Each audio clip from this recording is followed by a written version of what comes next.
special day for the church. So significant in that Jesus was raised from the dead. And I have to say that because sometimes in the church we are ridiculed because we believe that Jesus was raised from the dead. Well, I'm just going to say ridicule me because I believe. I believe it. And I thank God that his spirit lives in me. And so today I come head cold, chest cold, and all. But I will rejoice. Amen.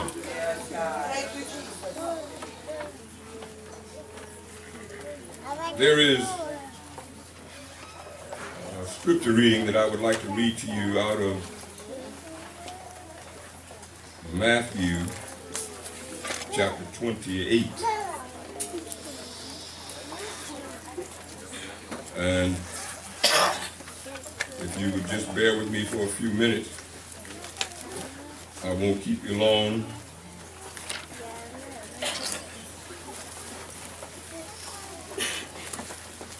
I just want to read mostly in your hearing the scripture.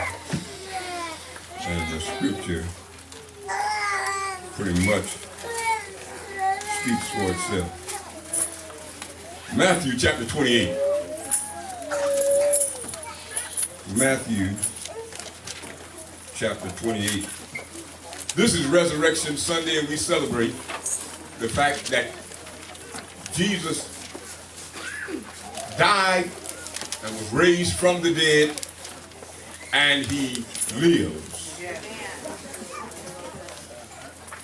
Now you got to have that emphatically in your heart, in your mind.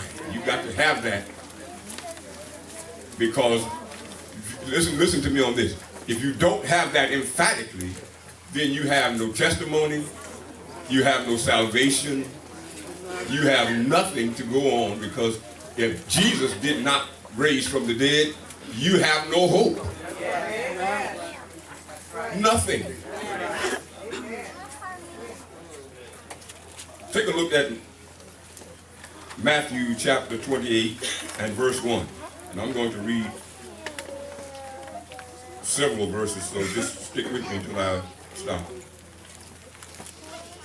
Verse 1.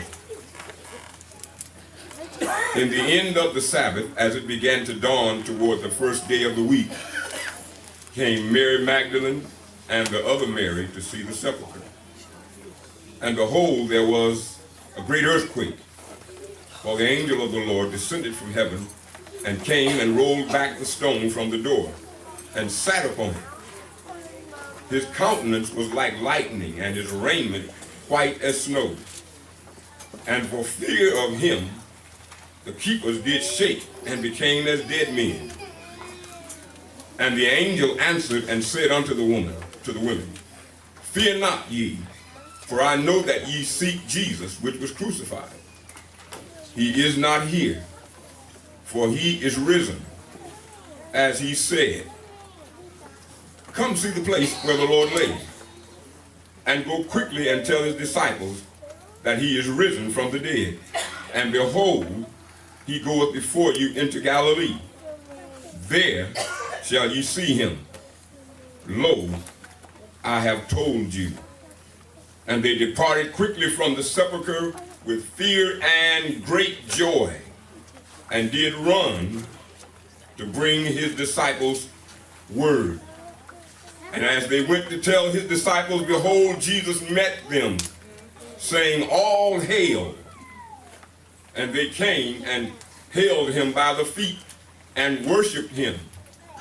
Then said Jesus unto them, Be not afraid.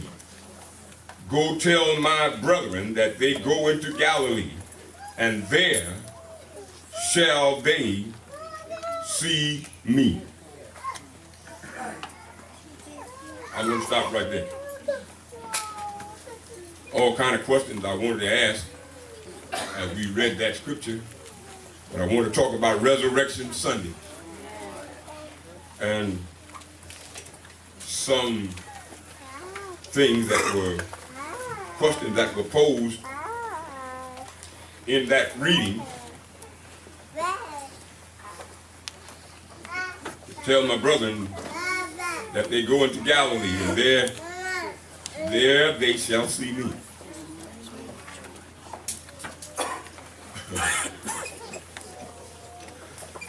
Have you seen Jesus? Did you go to Galilee? Have you been to the empty tomb? Do you believe that Jesus was raised from the dead? What does Resurrection Sunday mean to you? Ask yourself that question. This being Resurrection Sunday, what does the resurrection mean to you? What does it mean to you? What significance does it have in your life, in your walk with the Lord? As we sit in this room, we come from all different parts of life. We have all different kinds of things going on in our lives, and different problems, and some people are doing pretty good, some are doing not so hot, some people are doing bad, some people don't know which way is up. What does the resurrection mean to you? What does it mean to your situation? Some people are saved, some people are not. Some people are hot, some people are not. Some people are cold, some people are lukewarm. What does it mean to who you are? What does the resurrection say to your situation? Now, I'm not always, I'm not going to always preach to you about, Satan done drop something on you and you're just waiting on God to come and answer your need, because we all got needs. But I want to know, what do you think the resurrection means to your situation? What does the resurrection say to your mindset? What does it say to you? What is it saying to you that Jesus came, went to Calvary, died, and allowed himself to be beaten brutally, hanged upon a cross, died what the scripture calls an ignominious death. I mean, an ugly death. Wasn't something like they just laid down and gave him an injection and put him to sleep. No, they took him and beat him. They beat him good before they put him up on the tree. You know, on the way to your cross, sometimes is where you get the beating. It ain't up on the cross, it's going up to it. We kind of get it confused. Jesus said they was doing this to me as I was carrying my cross. The cross was just the ignominious part. Put him up there and say he's cursed. But what does the resurrection mean? What does it mean? Why was it so important that Jesus would go all this distance? Why would Jesus come in? Last week I talked to you about his triumphant entry into Jerusalem. He's riding into Jerusalem and everybody's happy. Oh, here comes the Messiah. They were waving palm branches and everybody was excited. Here comes the Messiah, our deliverer. Here comes our King of Kings. He's riding in to save us. Shouting out about how good and how powerful and how wonderful he was. But here we find about 5 days later,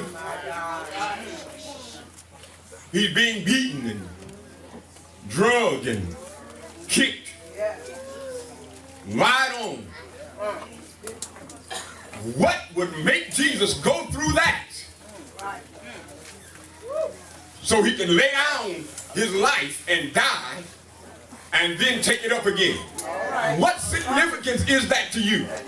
So this is something I think the church has really dropped the ball on, because we talk so much about what God will do as it pertains to giving and blessing us, but we don't understand what his life really meant to us eternally. And I'm telling you, I'm a strong believer.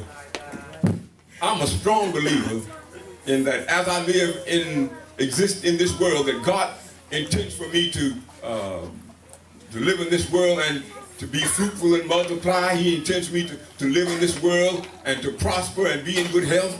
He intends for me to do that. But the road to me prospering and being in good health was the road that he took to death and pain and suffering. And now what does that mean to you?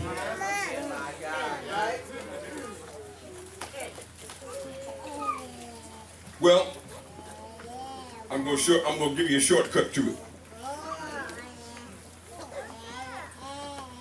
Jesus said in John chapter 11, you can write this down, John chapter 11 and verse 24. I'm trying to get you someplace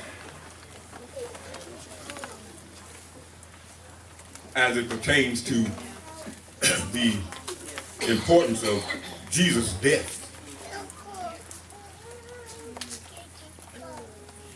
In John chapter 11, verse 25, Jesus said this as he was talking to Lazarus' family. He said, Jesus said unto her, I am the resurrection and the life. He that believeth in me, though he were dead, yet shall he live. Now that's something very significant to the church. Did you hear me? There's something very significant to the church. Because now I'm saying this to you. I don't care how much money I'm walking around with in my pockets and in my bank and in my whatever, get under my mattress, down in the basement hiding. I don't care where it is. I don't care how much money I got stacked away. You can hear me on this. It's not going to do me any good when I come to stand before the Lord. When it comes my time to stand before him, when it comes your time to stand before him, you're not going to be thinking about that. You're not going to be caring who gets it. You're not going to be caring what they're going to do with it, because you're going to be thinking about, I'm going to stand before God, and what is the end result going to be?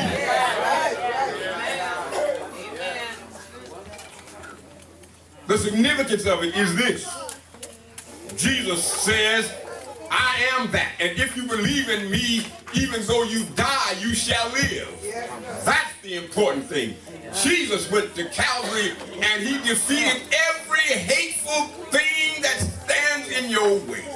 Every dishonorable thing that confronts you in life, Jesus went to Calvary and killed it. See, we got this thing twisted. We are celebrating the fact that Jesus rose from the dead, which he did. But Jesus, not only when he went to Calvary, he died, but he killed some stuff when he went to Calvary. Oh, y'all got to come on with me now. I shouldn't have to preach this hard to save folks.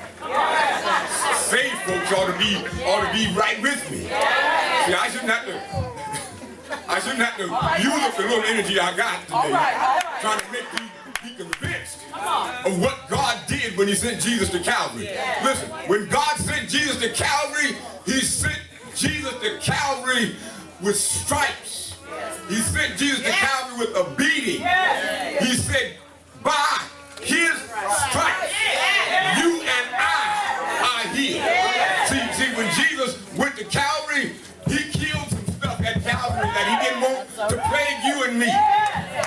Listen, he took care of some things at Calvary that he didn't want to whoop you good. See, listen. If I didn't believe it, I wouldn't be standing here preaching to you today. I'd still be at home in the bed trying to get me some relaxation. But because I know that God killed a cold at Calvary, I came on out anyway. Because greater is he that's in me than he that's in the world. And so I got up out of the bed because I knew it was Resurrection Sunday. Oh, I wish y'all knew what I was talking about. I got up out of the bed because I knew it was Resurrection Sunday. I couldn't worry about some little sickness because God allowed Jesus to get up, and when he got up, he killed everything that wasn't like him.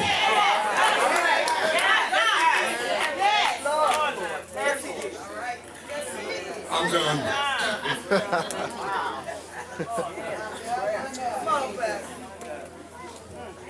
Let me tell you how he killed it, and I'm gonna let you go home. Because I know y'all got some ham and potato salad and stuff like that. I ain't mad at you because I ain't got no appetite. Y'all eat all you want. And when I get an opportunity, I'm going after it too.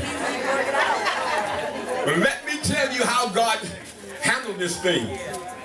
See, God killed something, and this is the way God would kill it. And you look at it like this. When God kills something, he don't have to take it away. Right. But he take the sting out of it. You know, stuff that used to bother you, when God get through it, don't sting you no more. You know, stuff that used to hurt your feelings, when God get through it, it don't hurt your feelings no more. You can look it dead in the face and say, well, come on back again, do it again. See, when God takes something away from you, he let it show up. Because he'll let it know you don't have no power no more. He said the sting is going out of it. So any situation that you're involved with, anything that the enemy is showing up with you, just let it show up. Let it show up. Let it show up and let God do the killing. Oh, you don't have to take it out of the way. That's not how God operates. He don't take it out the way. When God killed death, death still shows up in here, doesn't it? Or just ask your own family. Some of us have lost family members just recently. Death don't go away, but what does God do? He said, I take the sting out of it. Oh yes. He takes the sting out of it. And what God has done in your life, he's taking the sting out of them things that used to hurt you.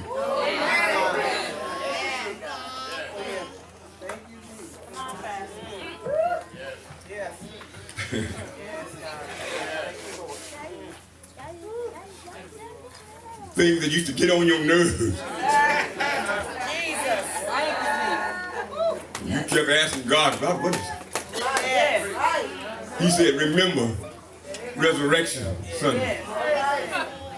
And every time you think about Resurrection Sunday, you think about the fact that God killed it. That Jesus went to Calvary and gave his life for sickness.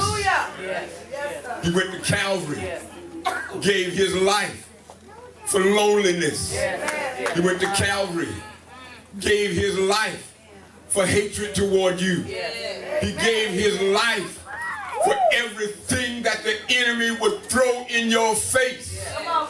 And as you sit in this room, I don't even have to ask you.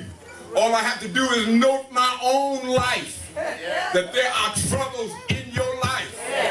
There are problems that you face every day. The answer to your problem, the solution to your problem, is to recognize that God sent Jesus here for you. And because he lives,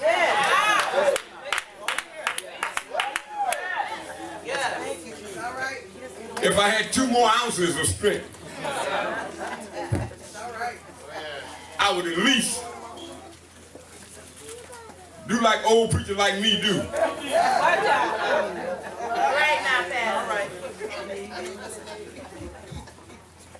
They don't want to hear what you're saying.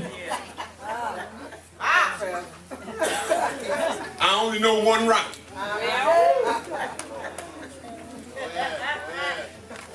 That Jesus died, that's what they used to say. One Friday he died. If that don't mean nothing to you, it means something to me.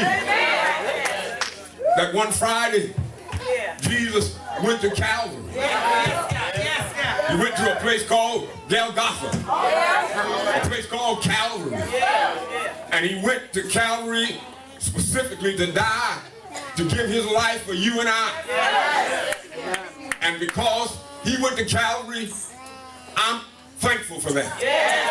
Anybody thankful for that? I'm thankful because he looked down and saw me, and saw a worthless me, saw a pitiful me, saw a useless me, and said, I'm going to Calvary and I'm going to give my life for that little Miller man there, because he needs me. Went to Calvary and died. If you saved, you ought to know what that means. He went to Calvary and he died. And I'm so thankful that he died. I'm going to tell you this and I won't let you go home because I can see I got an Easter crowd. He went to Calvary and he died. He died and he stayed dead all Saturday.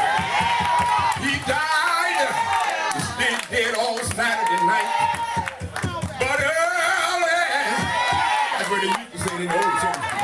But early, Sunday morning, he got up out of the grave and declared all power. I said all power is in my hand. And I'm so glad that he got up early Sunday morning. Ain't he all right? Ain't he all right? Ain't he all right? I'm glad he did it. Oh, I'm glad he did it. Yes, I am glad he did it. Amen.